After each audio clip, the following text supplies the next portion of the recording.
जय हिंद दोस्तों। चैनल पे आप सभी लोगों का बहुत बहुत स्वागत है।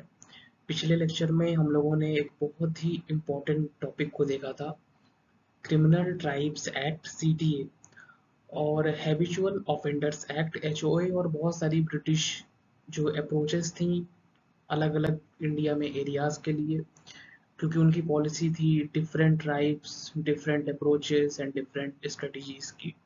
और उसको हम लोगों ने रिलेट किया था बहुत सारे रिवॉल्ट से, 1857 की क्रांति से। तो बहुत डिटेल्ड वे में हम लोगों ने स्टडी की थी। आज के इस लेक्चर में हम लोग पीवीटीजी कम्युनिटीज को देखेंगे, उसका पूरा हिस्टोरिकल बैकग्राउंड जानेंगे और अभी की क्या स्थिति है इसके बारे में भी डिस्कस करेंगे। तो चलिए हम लोग शुरू करते हैं।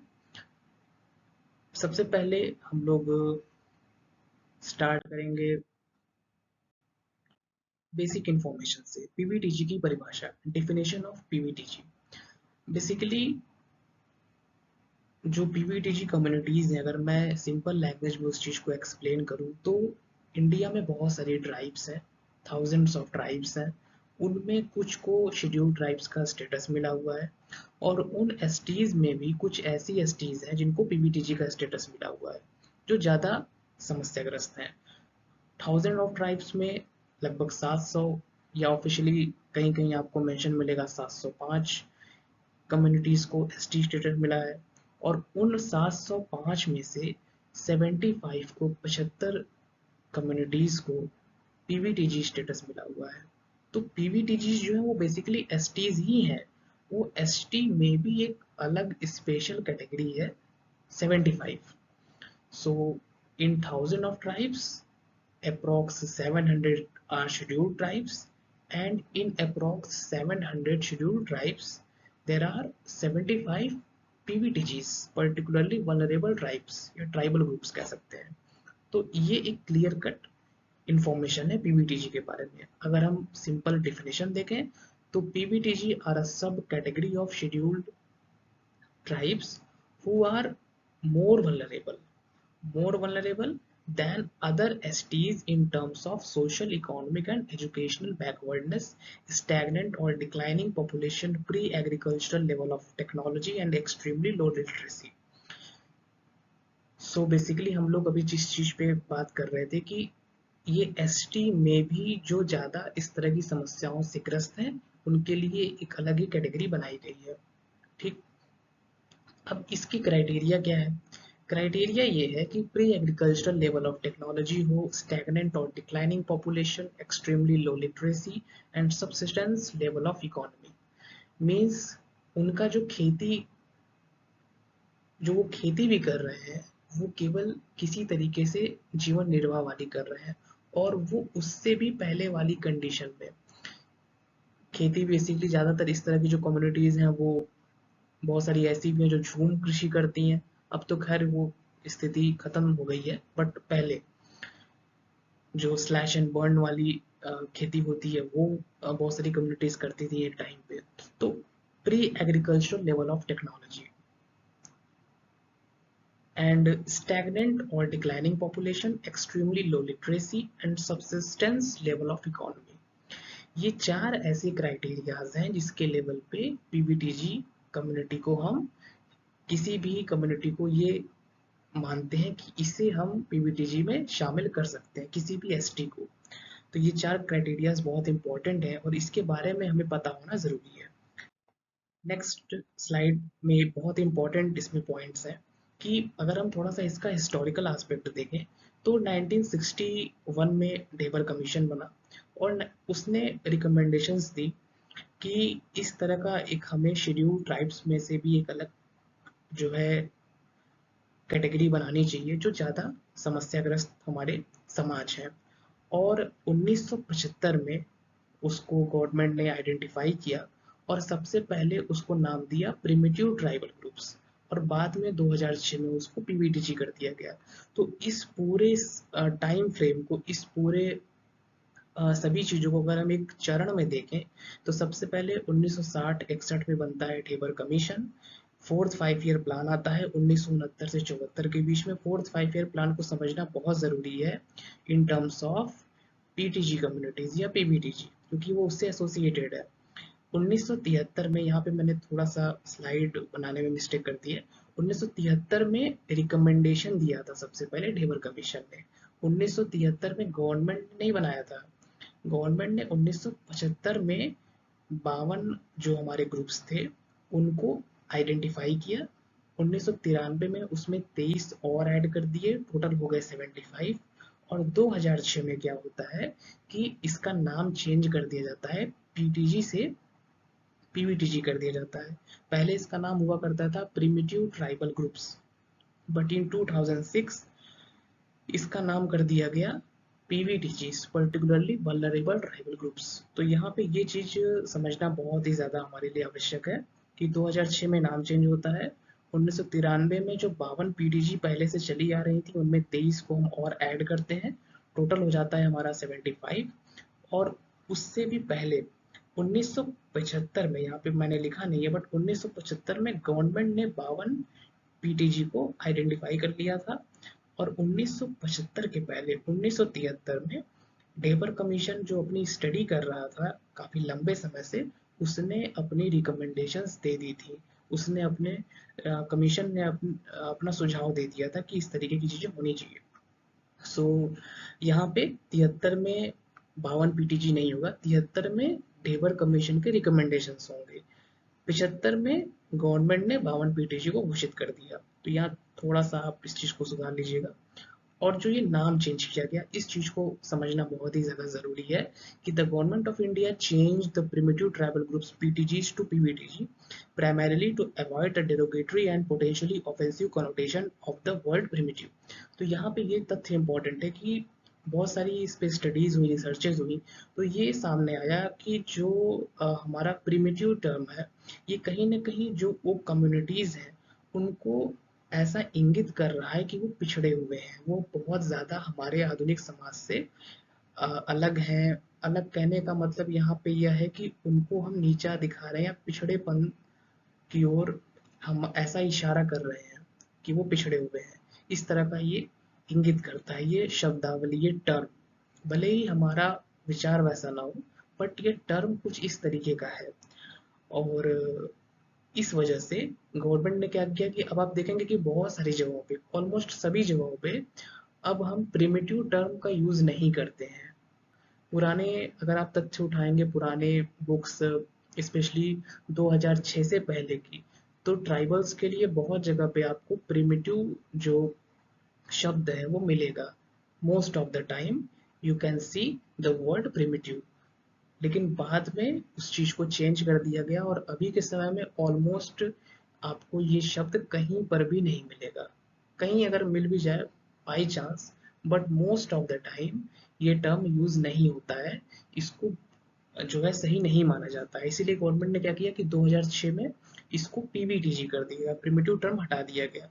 और इस चीज को समझना इसलिए भी आवश्यक है कि बहुत सारे लोग जो पीवीटीजी कम्युनिटीज पे रिसर्च वर्क कर रहे हैं, तो ये क्वेश्चन उठता है, बहुत सारे लोग 2005 से 2020 तक के टाइम फ्रेम में स्टडी करते हैं, तो ये क्वेश्चन उठता है कि क्यों आप पर्टिकुलरली इस टाइम फ्रेम को ले रहे हैं।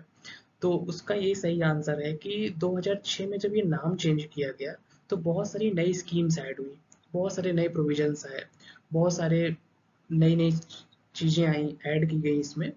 तो वहां से क्या हुआ कि जो एक तो नाम भी चेंज हुआ और बहुत सारे अच्छे बदलाव किए गए।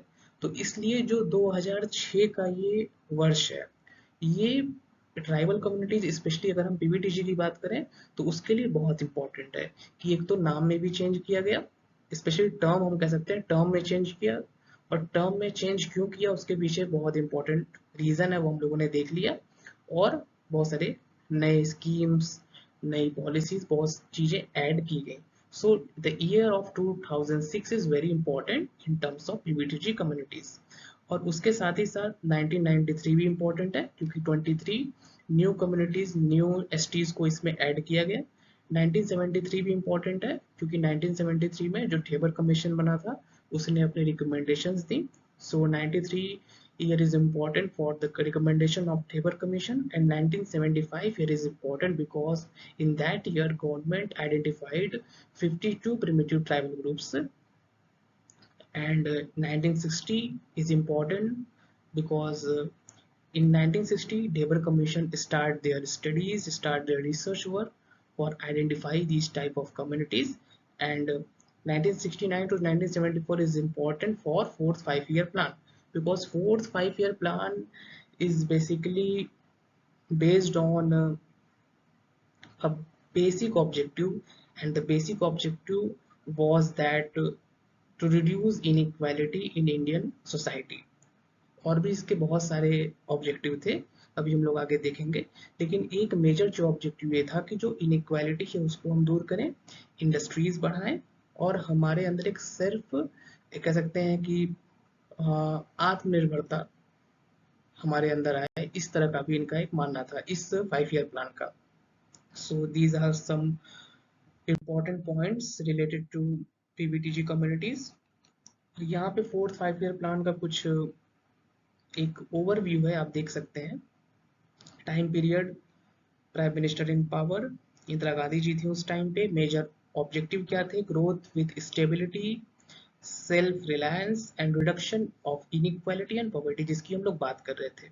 क्योंकि फोर्थ 5 ईयर प्लान में जो PBTG communities है, PBTG communities and the whole process of identifying PBTG community from ST communities on the basis of recommendations of Dever Commission is related to this objective of fourth 5 year plan. So whenever you are talking about PBTG community or PTG community and also Dever Commission, you can add the major objectives of fourth 5 year plan. So fourth 5 year plan is very important in terms of these communities. Major focus area: green revolution, rural development, industrial modernization and बैंकों का राष्ट्रीयकरण. की events में आप जान ही रहे हैं, बैंकों का राष्ट्रीयकरण इंपॉर्टेंट था, लेकिन सबसे महत्वपूर्ण जो दो चीजें यहाँ पे हुई, एक तो इंडिया में हुई 1971 इंडो पाक वॉर, या जिसको हम लोग कह सकते हैं बांग्लादेश लिबरेशन वॉर, और उसी समय पे मिडिल ईस्ट बहुत ज्यादा प्रॉब्लमेटिक कंडीशन में था. वहां पे चल रहा था Yom Kippur war between Israel and Arab countries. So on that time Israel and Arab countries was in conflict situation. So due to these condition, oil prices were so high, और उसी से हाई इन्फ्लेशन, बहुत ज़्यादा महंगाई बढ़ी, और उस वजह से क्या रिजल्ट्स हमारे सामने आए? रिजल्ट ये आता है कि जो हमारे टारगेट्स थे वो टारगेट हम अचीव नहीं कर पाए, और जो हमारा 5.7% का टारगेट था ग्रोथ का, वो हम कहाँ तक पहुंचे? 3.3 तक. तो उसके पीछे ये सब बहुत बड़े रीजन थे कि महंगाई बढ़ गई, सूखा भी पड़ा, खाद्यान्न का उत्पादन उतना अच्छा नहीं हो पाया, भारत युद्ध में फंस गया, और लंबा युद्ध चला था. मतलब युद्ध तो खैर इंडिया बहुत जल्दी जीत गया था, दिसंबर में 15 to 16 डेज में हमने एक नया देश बना दिया था दिसंबर में 1971 में. लेकिन उससे रिलेटेड प्लानिंग्स जो थी, क्योंकि पहले अगर आप कभी हम लोग डिटेल में 1971 के वॉर की स्टडी करेंगे और उसकी एक एक एलिमेंट को देखेंगे, जनरल सैम मानेकशॉ, जनरल के नियाजी, बहुत सारे सिनेरियोज हैं, बहुत सारी उसकी स्पेशल इवेंट्स हैं 1971 वॉर के. लेकिन उसमें इंपॉर्टेंट चीज ये है कि पहले प्लानिंग मार्च में अटैक करने की थी, बट मार्च में अटैक करने की प्लानिंग से लेके अटैक कब होता है? अटैक होता है दिसंबर 1971 में. तो कई महीने के बाद होता है, मार्च से दिसंबर में एक लंबा समय होता है, और उस समय क्या था, इंडिया अपनी प्रिपरेशन कर रहा था. और यहाँ पे ज्योग्राफी भी इम्पोर्टेंट है, क्योंकि जनरल सैम मानेकशॉ ने मना कर दिया था कि चूंकि मानसून का टाइम आने वाला था, उस समय में बांग्लादेश में लड़ाई लड़ने में दिक्कत होती. तो इस वजह से जनरल ने एक सही समय चुना दिसंबर का. लेकिन प्लानिंग तो पहले से चली आ रही थी. डिफेंस में काफी खर्चा हुआ, डिफेंस का बजट भी बढ़ाना पड़ा होगा निश्चित तौर पे. तो इस वजह से ये सब ऐसे ऐसे कॉन्सिक्वेंसेज हुए कि जो हम अपना, भी मैं उतना डिटेल में युद्ध में नहीं जा रहा हूँ, बट मैंने आपको एक मोटे तौर पे समझा दिया कि किस तरीके से भले युद्ध 16 दिन में खत्म हो गया, बट उसकी प्लानिंग्स बहुत पहले से चल रही थी, और उस वजह से जो हमारा जो अचीव ग्रोथ रेट था वो हमारे टारगेट से कम रह गया. तो ये चीज़ इंपॉर्टेंट है. और यहाँ पे ये भी आपको समझना होगा कि कैसे जो जियोग्राफिकल कंडीशंस है या जियोग्राफिकल एस्पेक्ट्स हैं, ये किसी भी वॉर को कैसे प्रभावित करते हैं. So these are some important points from fourth 5 year plan. और पॉजिटिव आउटकम्स भी इसके हुए, स्पेशली ग्रीन रिवॉल्यूशन की स्टार्टिंग होती है इस टाइम पीरियड में. बट अगर हम इसकी वन लाइनर समरी देखें तो growth with stability remained a dream due to war, oil shock and inflation pressures. तो ये हो गया दोस्तों हमारा फोर्थ 5 ईयर प्लान के बारे में एक बेसिक डिस्कशन, जो कि जरूरी था क्योंकि हम लोग पीटीजी कम्युनिटीज को देख रहे थे और पीटीजी कम्युनिटी से संबंधित चीजें जो हुई थी वो उसी समय में हुई थी। तो इसलिए फोर्थ 5 ईयर प्लान को समझना बहुत ही ज्यादा जरूरी था। अब जो मैंने फर्स्ट स्लाइड में बात की थी कि ट्राइब्स, शेड्यूल्ड ट्राइब्स और पीवीटीजीज, इनमें अगर आप लिंकअप देखें, so in India there are thousands of tribes, and in thousands of tribes, some tribes get the benefit of different government programs, and they have special status, and the status is called scheduled tribes. And in scheduled tribes there are some tribes those are highly in vulnerable conditions, and we know the criteria: pre-agriculture level of economy, pre-agriculture level of technology, and declining population, low level of literacy, and some other criteria. So on the basis of these criteria we can make a separate category of communities and we call it PVTG. So कहने का तात्पर्य यहाँ पे ये है कि tribes तो 1000 के आसपास हो गई इंडिया में, उनमें से कुछ को हमने एसटी स्टेटस दे रखा है, जिनको बेनिफिट्स मिलते हैं बहुत सारे, लगभग 705, ऑफिशियली 705 आपको मिल जाएगा ऑफिशियल वेबसाइट्स पे। उनमें भी 75 को, उन एसटीज में भी 75 को हमने पीवीटीजी का स्टेटस दे रखा है, जो कि ज़्यादा प्रॉब्लमेटिक कंडीशन में है। तो ये बहुत ही इम्पोर्टेंट डायग्राम है, ग्राफ है, ये फिगर है कह सकते हैं, कि जो एक्सप्लेन कर रहा है relation between tribes, STs and PVTG. Next हम लोग चलते हैं स्लाइड की ओर। इसका आप स्क्रीनशॉट ले सकते हैं। ये सभी चीज़ों के बारे में हम लोग पहले ऑलरेडी डिस्कस कर चुके हैं कि टोटल बहुत सारी स्कीम्स चल रही हैं, 75 पीवीटीजी हैं 18 स्टेट्स में, और एक जो है हमारा यूटी है, Andaman and Nicobar islands. Next हम लोग चलते हैं स्लाइड की ओर।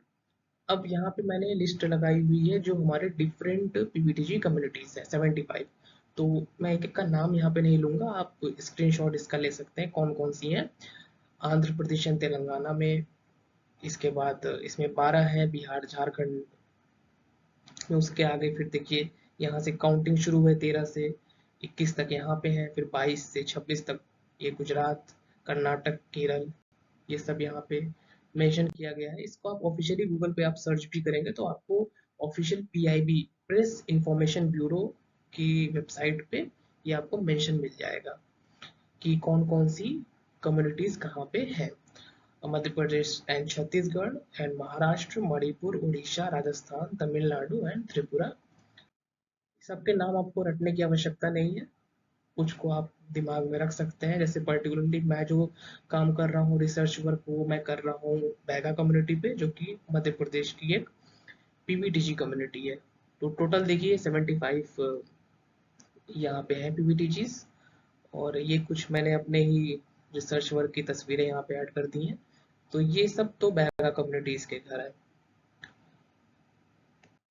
अब हम लोग आगे बढ़ते हैं। थोड़ा सा हम लोगों ने पहले टेबर कमीशन के बारे में देखा था, तो अब उस कमीशन के बारे में थोड़ा सा हम लोग और डिटेल में जान लेते हैं। बेसिकली यूएन ढेबर महोदय जो थे ये कांग्रेस के प्रेसिडेंट भी थे और गुजरात के बड़े लीडर थे आज़ादी के टाइम पे, और गांधी जी से काफ़ी प्रभावित थे, एक तरीके से मान सकते हैं कि उनके शिष्य ही थे।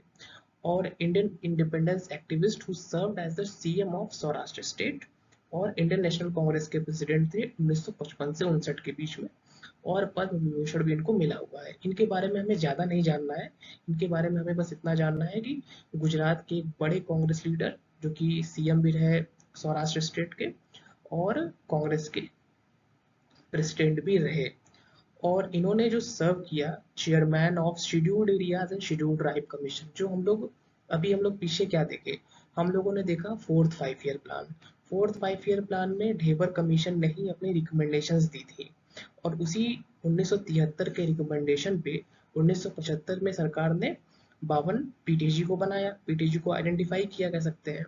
तो ये जो कमीशन था, डेबर कमीशन, ये कमीशन बेसिकली, इसका अगर हम पूरा नाम देखें तो ये था scheduled areas and scheduled tribes commission. अब ये शेड्यूल्ड एरियाज क्या होते हैं, कभी हम लोग डिटेल में इस पे बात करेंगे। शेड्यूल्ड एरियाज, पेसा कानून, शेड्यूल्ड 5 एरिया, शेड्यूल्ड 6 एरियाज, ये जो भी लोग ट्राइबल कम्युनिटीज पे काम कर रहे हैं या उससे संबंधित चीज़ों में इंटरेस्ट रखते हैं, तो उनके लिए इस चीज़ को जानना बहुत ही ज़रूरी है कि शेड्यूल्ड 5 एरियाज़ कौन से होते हैं, शेड्यूल्ड 6 एरियाज़ कौन से होते हैं, डिस्ट्रिक्ट ऑटोनोमस काउंसिल्स क्या होती हैं। तो ये बहुत सारे टर्म्स हैं, हम लोग देखेंगे आगे।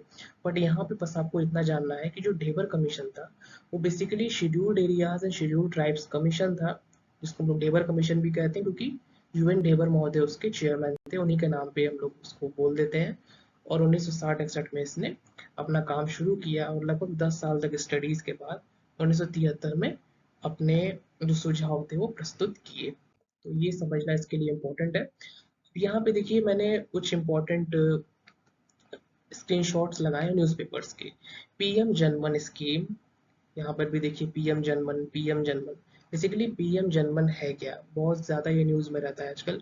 सो बेसिकली पीएम जनमन, इसका फुल फॉर्म जो है प्रधानमंत्री जनजातीय आदिवासी न्याय महाअभियान।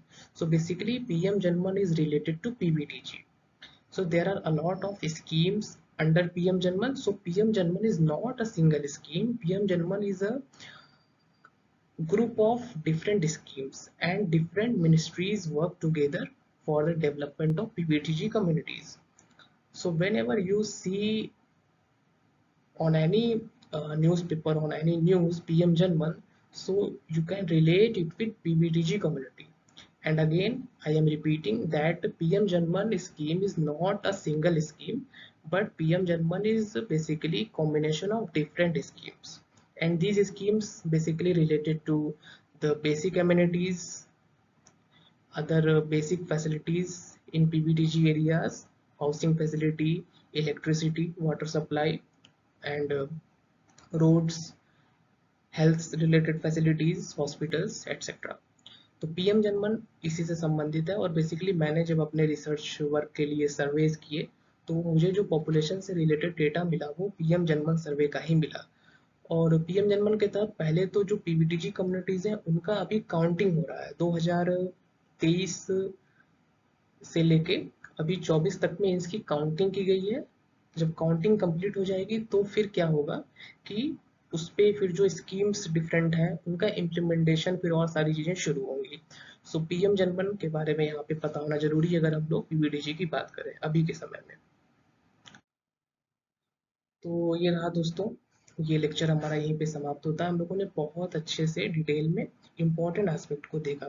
ये लेक्चर और भी बड़ा हो सकता था क्योंकि बहुत सारी स्कीम्स चल रही हैं पीबीडीजी कम्युनिटीज के लिए, लेकिन मेरा मेन टारगेट ये था कि हम लोग जो इसका बैकग्राउंड है उसको जाने, क्योंकि पीबीटीजी को अगर हमको समझना है तो हमको थोड़ा सा 4-5 ईयर प्लान, डेवर कमीशन, और क्यों आवश्यकता पड़ी पीबीटीजी बनाने की, और जो हम लोगों ने देखा पीटीजी से पीबीटीजी तक का सफर, कि स्टार्टिंग में पीटीजी था, फिर जो टर्म में चेंज आया फिर भी वो पीबीटीजी बन गया, और उसमें बहुत सारी चीज़ें हम लोगों ने देखी।